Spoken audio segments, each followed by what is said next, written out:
But then what happens is that we say we're trying to solve that problem. We start treating those seniors like a problem to be solved instead of recognizing that they're the same they've always been, that they still make the same memories and they have the same hopes and dreams inside.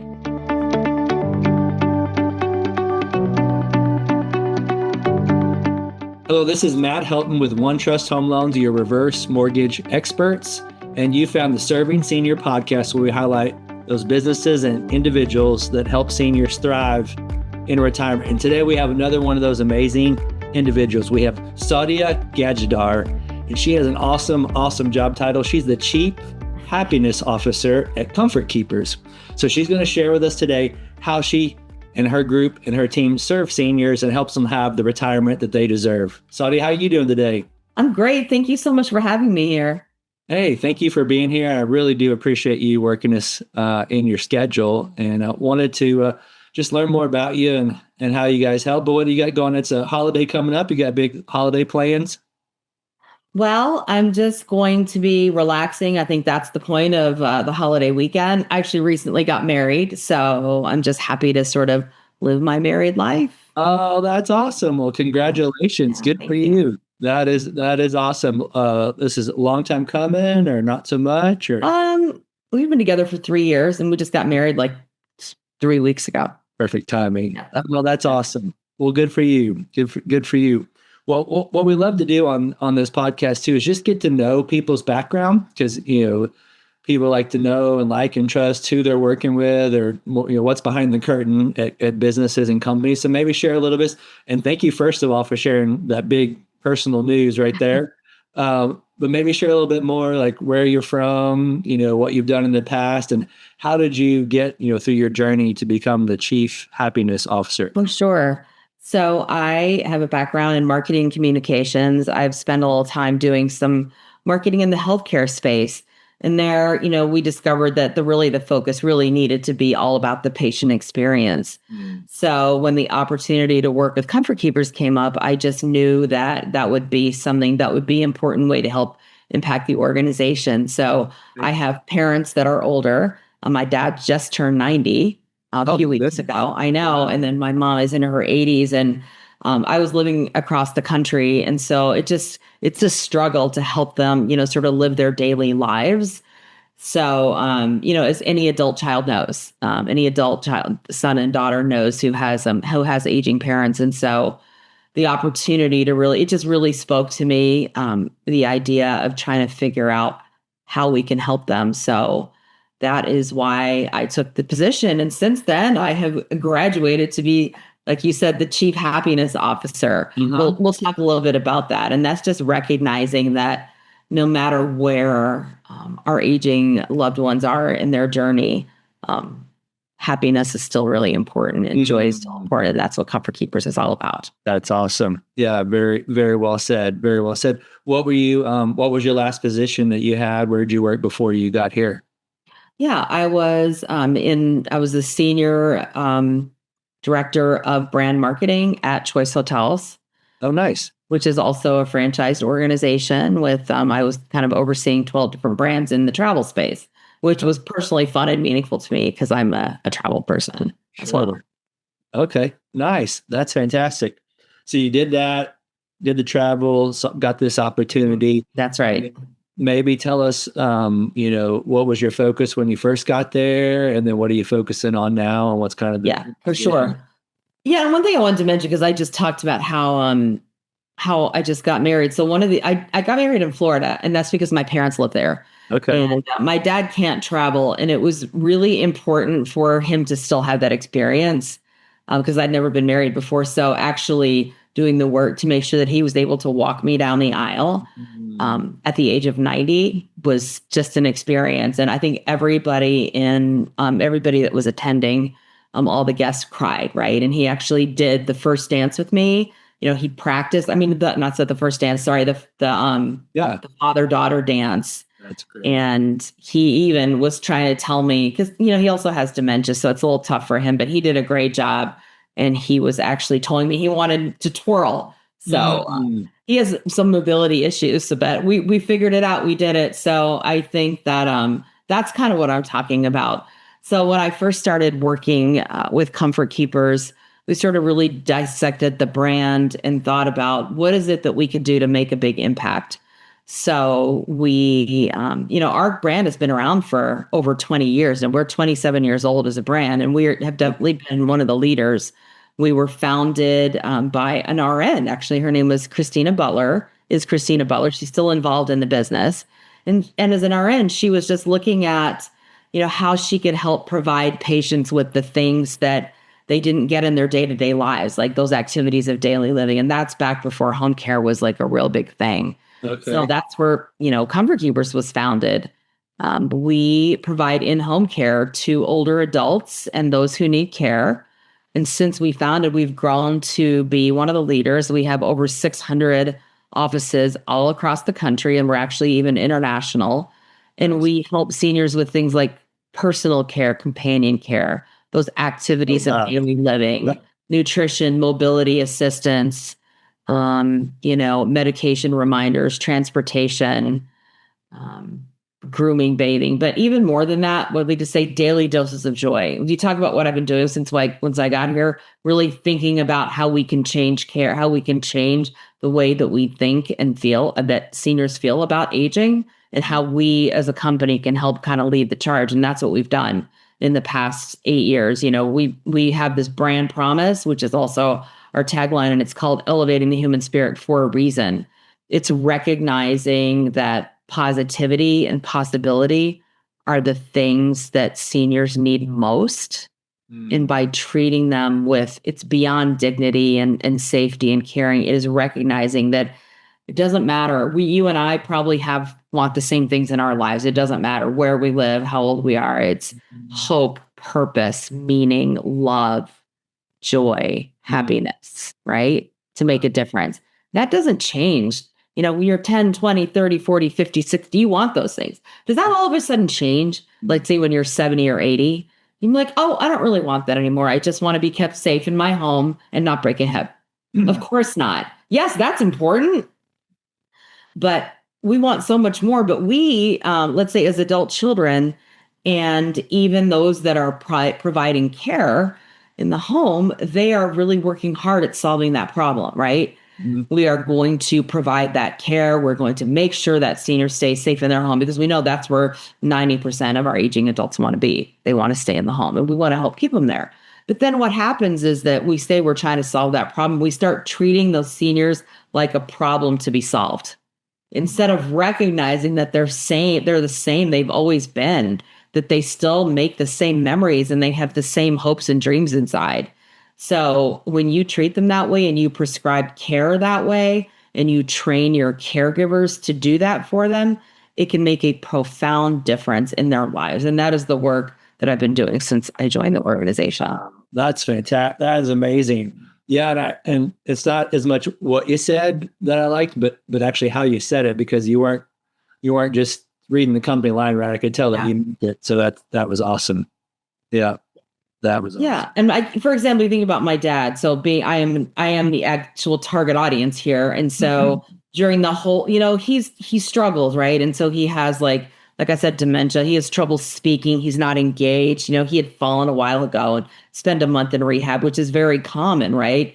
And we weren't able to have the caregivers come in, right? And they had really started changing his it kind of gotten him out of his depression, because we also have a Comfort Keepers caregiver, and they had like the socialization when he interacted, and you could just see that he sparked to it, right? And he kind of really backslid after he was in that facility, and it was just very concerning. He started falling all the time. He was in the ER all the time, probably once every few weeks, because he was falling and things like that. My mom couldn't pick him up, and he just couldn't really speak. He didn't care. He didn't read. And then you think about the fact during this whole wedding time, it sort of gave him a purpose, something to live for. I'm going to do this. I'm going to be there for my daughter. And then all this family came in town. And even though he has a caregiver and they do really help, you could just see him change. By the time that we left, he was reading on his own again. Wow. He wanted to read every one of his 90th birthday cards. He had something to say. He was joking. He was remembering what he had for dinner the night before. He was, it was just really amazing, So it's just really the power of socialization and what that can really do for you. We've even had clients tell us this. Like I remember one time this client, it's a matter of asking the right questions, right? So this client in the onboarding had kind of told the office that she used to crochet back in the day, right? And so they remembered that they had happened to have this caregiver who also happened to crochet. So they were able to match them. So you fast forward like, I don't know, a few months, and the adult daughter calls the office crying. She's like, oh no, what's going on? She's like, you don't understand. I called my mom. She's like, I can't talk now because I'm putting on lipstick because I'm going to the craft store down the street. We're buying yarn because we are crocheting lap blankets for the old folks home down the street. This woman herself was a senior. And I love that she said that because the shared passion reminded her of who she was, lifted her depression. I'm not kidding, Matt. She had not worn lipstick in 11 years. She was depressed since her husband had died. So this shared passion working with this caregiver had sort of gotten her out of herself and reminded her that she still had something to give and life to live, and it changed her. So that's the power of what I'm talking about. We have so much research that shows that we know that social isolation can be as bad, and you probably know this, for seniors as smoking 15 cigarettes a day. There's research that proves it. And we have, let's say, I would say half of our clients have some form of Alzheimer's and dementia. So it's really important to think about that. And we know that social interaction and positivity can actually slow the progression of Alzheimer's and dementia, if you think about that. And there's actually a relationship between depression and falls. So you talk about trying to make somebody safe and having them not fall. Well, positivity can actually help them thrive physically, which is really incredible. So that's kind of what I'm talking about, and that's why I'm so excited and so happy to work with Comfort Keepers. It's by far the best position I've had in my career. That's great. Very well said. Very well said. So what I always like to figure out too is you'll learn about people's background, and maybe I like to use the phrase superpowers because it feels like you're the right person in the right place at the right time with the right company, and it seems like it's all working well for you. Maybe share with us, what do you think a few of your superpowers are that are really helping you do so well and excel in this role? I would say a few things. One of them is just being able to, derive insight, right? So I will, one of the things when I started this position is really just going to a lot of industry conferences and just synthesizing what it is that was happening and where we wanted to take us in the future. And then really focusing on optimism, I think optimism is so important. If I have optimism and I want the best for everybody. So thinking about how you can change people's lives for the better, and just not taking no for an answer and persisting in figuring out how to make that happen and getting others on board so that we could basically start to help change our company, to help provide those things. We already had a great foundation. It's a matter of just those extra little things that can make that difference, I think, is really what helps do it. That's great. That's great. Well, maybe if there's somebody listening that they know what a hospital is, they know what a nursing home is, but they're not totally sure what in-home care is. So maybe if you could explain what it is, how it works, and then give a couple examples that you've heard from the field of people maybe that you guys have met, wasn't doing that well, and then your team was able to come in, give them in-home care, which you're going to describe, and how they were improved. Yes. So in-home care is literally means that we have caregivers who are our employees that can actually go into the home and help provide the assistance that a senior needs. Typically an adult child, somebody like me will notice, hey, my mom, she can't really be at home anymore. She's going to fall. She doesn't know how to cook. She's going to burn the house down. She has a memory issue. She's going to wander off, but I want to keep her in the home. What do I do? So you start searching, you think you're probably going to end up like, let's say in a memory care unit or a facility. And then you realize you can have in-home care and is literally helping you do the things that maybe that you would be able to do if you lived with your mom, but you can't. So you have a caregiver that's trained that comes in and does all those things. We do an assessment to understand what it is that senior needs, what kind of activities of daily living and they're important. So they come in, that might help them get out of a bed. help them get dressed, help feed them breakfast, take them on their errands, sit with them, have companionship, make sure that they engage in the things that help bring that senior joy. Like, let's say they are a history buff. Maybe they'll watch things on the History Channel together, or they like reading. Maybe they'll do a book club together, whatever those things are, right? And we just kind of work directly with the office to make sure that it's helping the senior thrive. So that's basically what it is. Okay. Fantastic. And any examples from the field of people that they've been involved with and people they've been able to really improve their situation? For sure. I mean, think about the example I just told you about, like the lipstick or my dad. We hear it all the time from people that we know well and people that we don't. And we read it in our reviews literally every day. You changed my life. I was so worried about my mom. You gave me peace of mind because I know she's taken care of. Or you guys do such a good job of taking care of her that I'm able to be a daughter again instead of just a caregiver. You brought me back the relationship I had with my mom. My dad was so depressed, he wouldn't do anything, or my mom was so depressed, she wouldn't do anything but sit in a chair. And now she'll engage in conversation. She laughs. She hasn't laughed in so long, and she'll remember and she'll tell us stories because your caregivers came in and started, playing the music that she remembered from like the 50s and 60s. And she just started talking about things that she hadn't talked about in so long. And so those are some of the powerful examples of what home care, if it's done the right way, can really do for a family. Sure. That's great. And it sounds like you have, two basic clients. You have number one, which everybody probably gets, is the people that are in the house that you're caring for on a daily basis, that you're helping with breakfast, helping clean up, helping them bathe, anything that they need. But you mentioned another one that's probably as important or more important in this story. It's the kids or the people that are currently we're watching them 24/7. And if they're not watching them, they're worrying about them 24/7. Right. So you're able to give peace of mind to the kids, peace of mind to the family. So they know they're taking, because they've got, I'm sure most of the people have lives to live and they've got kids. And next thing you know, they're caring for mom. So it sounds like just an awesome value add to not just the in-home care patient, but the whole family. That's right. I mean, it's like caregiving is the untold story, because if you think about caregiving for your children, there are industries around how to be a great mom, how to help your child, books, videos, stores, everything. It's not the same for senior care. It's like this silent burden that families have borne, and they don't know how. They're happy to do it. They're honored to do, but they don't know how. They don't know where to turn. And so there's just a lot of guilt and even feeling like it's too much, right? And so just knowing that you're not alone and there's resources to help can really make a big difference in people's lives, because your happiness and well-being is just as important as your parents. And sometimes people forget that. Yeah. Put their own needs first. And there's that saying, you can't pour from an empty cup.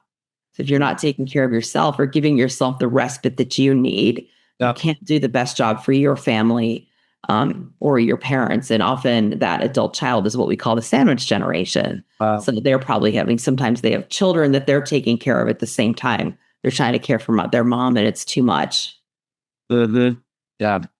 Well, and that's one of the reasons why I'm so glad to have you on here, is because we come in and try to help partner with folks like you. Because how can they afford it, right? So there's a bunch of different ways, but I saw a stat that said 70% of all people will need in-home care, some kind of care. Unfortunately, only 7% of all people got around to buy long-term care insurance.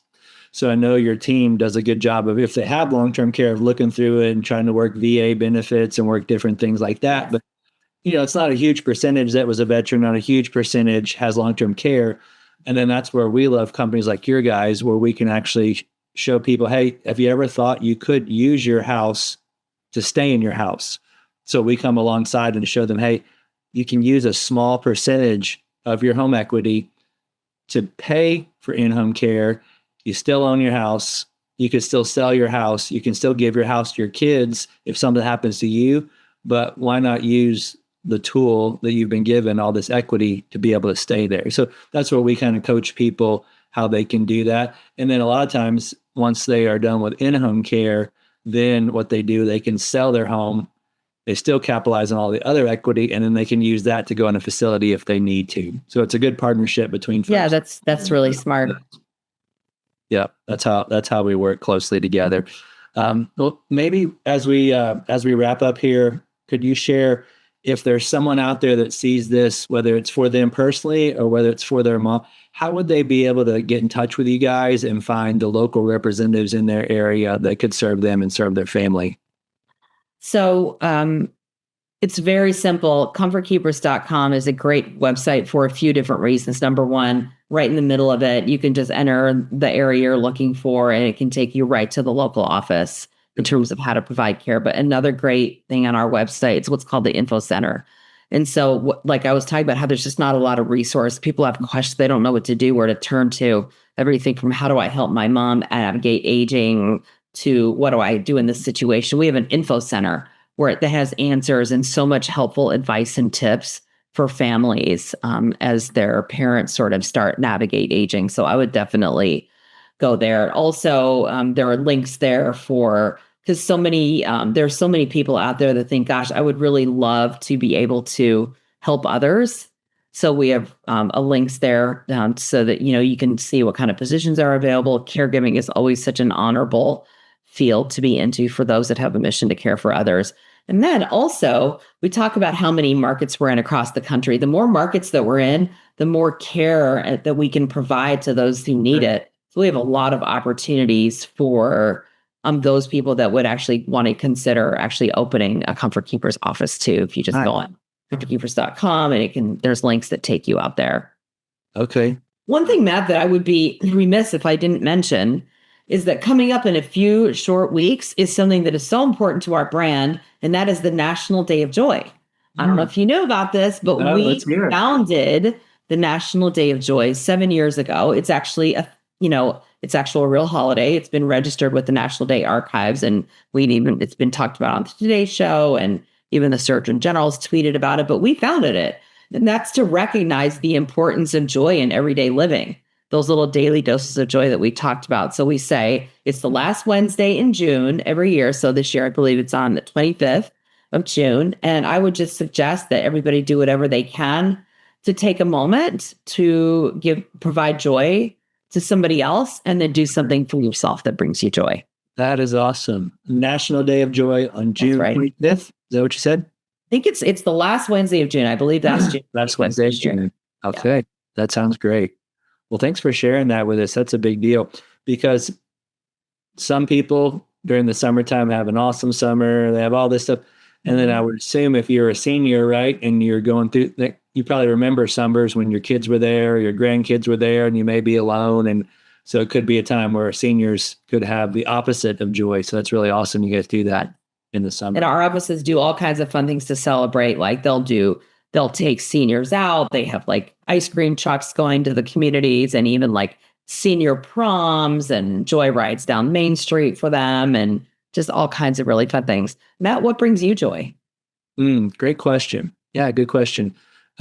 Two things would be, number one is watching my kids learn something new, try something new, and really go through those. Am I going to get a hit, or am I going to do well in this play? And then have that concern and fear, and then kind of nudge them on a little bit. And then most of the time they do pretty well, and to see that confidence come, from conquering their challenges and fears is really, that really makes me happy. And then we just had, for example, 2 clients today that just closed, where they're getting, tens of thousands of dollars liquid when they didn't have much in the bank. And now they're prepared for situations like yours, prepared for the future. And just that stress level of a 10 when you're 75 years old, going to a 2 or 3, which they haven't had in years because of finances, is really probably not joy. I would say rewarding, if that's great. It really makes us feel good. So those would be 2 things that I came up with off the cuff, and thank you for the question. Yep, that was great. Thank you so much. Well, this has been awesome. And I think I mentioned earlier, but I can tell you're the right person at the right time at the right job. I can see you're doing an awesome job at your role. Is there anything that you'd love to talk about before we wrap up, or anything I should have asked you that I didn't ask you that you'd want to throw in? I covered it. Well, you did awesome. You did awesome. I knew that you guys had a great organization, and now it really makes sure from the top down.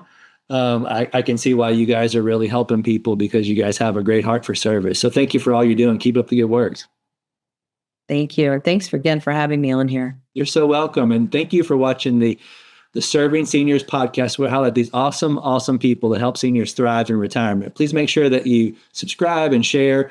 We'd love to get this out to as many people as possible to make sure that seniors have the type of retirement that they deserve. Thanks again. Have a great day. Talk to you soon. Hey, this is Matt Helton with OneTrust Home Loans, home of Retirement Mortgage Solutions. And we really do appreciate you checking out the Serving Seniors podcast today. Now, please go to the description down in the body of the podcast where you can subscribe to get future shows. Please click that notification button so you get notified when other shows drop. And also, if you can go to servingseniourspodcast.com, and we'd love to hear a comment about our show. We have a heart to serve seniors, and we have a heart to make sure seniors don't just survive retirement, don't just get by in retirement. We want to show seniors how to thrive in retirement. So if you know of anyone that's 55 and older that could use some extra cash flow, maybe the retirement's not going the way that they like, our retirement mortgage solutions are designed for folks, and depending on the state, they're either 55 or 62 and older, to make sure that they have that kind of retirement that they want. As long as they own a home and they're in a good equity position, there could be some solutions that they may not have thought about, or maybe they've thought of and they just didn't know how they work. That's what we do. So anyone in that age group that could use some mortgage advice, my team and I would love to be able to help them. Thanks again, and look forward to seeing you on the next show. Have a great day.